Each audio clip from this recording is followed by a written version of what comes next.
Hi everybody, welcome to 5 Minute Ministries. Ephesians 5:33 says, "Wives, honor or reverence or respect your husbands," depending on your translation. Now, it's talking about the same thing. Respect your husbands.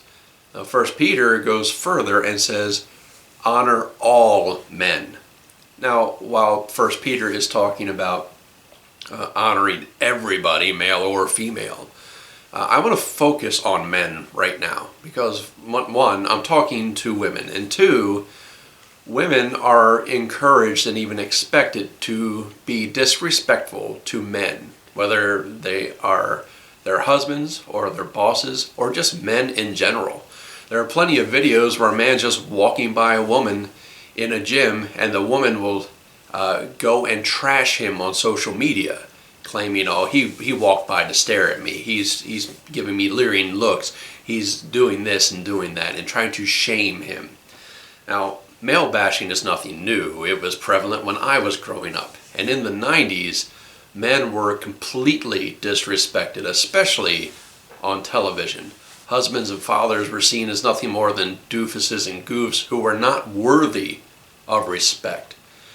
Now, that's part of the problem. It's become an attitude in society that respect is supposed to be earned. I discussed this in a previous message some time ago. But respect, biblically, is not earned. It is a given thing. And it should be a mutual thing. When you meet someone for the first time, you give each other mutual respect. You don't expect or demand anything from that person, and that person doesn't expect or demand anything from you. It's just a friendly greeting. "Hi, how you doing? Nice to meet you," etc., etc. You don't treat that person like any less of a person. So why are women allowed to do this to men? Now, from a biblical standpoint, and because God sets the standard, you are to honor men, especially if you're married to them, especially if they are your authority. I talked about submission to authority last time, but you can be submissive without any respect. Now, when I talk about respecting men, I'm talking about you don't go around with your friends and badmouth your husband, you don't badmouth your brother, your father, your grandfather, your boss. You don't run around and tell little stories and show the world just how much this man makes mistakes, just how stupid this man is, just how wrong he is, and to show that you are a superior person by having a better idea, by going against his authority.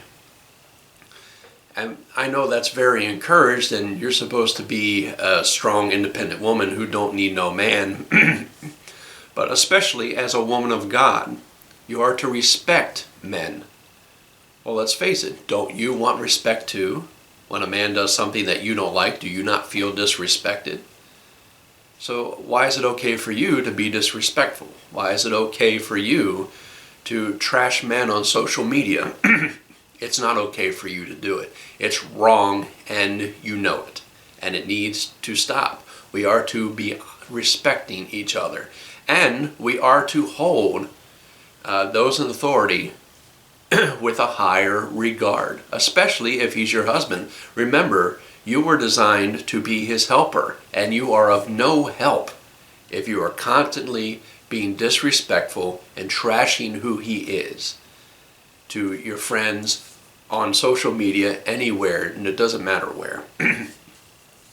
So I want to encourage you to find ways to be honorable and respectful to your husband, to your brother, to your father, to any man you come across. How can you do these things and give honor and support to these men? Because men need that. God knew that from the beginning. Men needed honor and support, and he designed women to do so. So if you want to be a biblical woman, if you want to follow God's commands, I encourage you to do so. Even if you're not a woman of God, even if you don't care about what God says, it's still a good principle to be respectful, because you will see what kind of difference it makes in your relationships with men if you just take time and respect them. This has been 5 Minute Ministries, and I'll see you next time.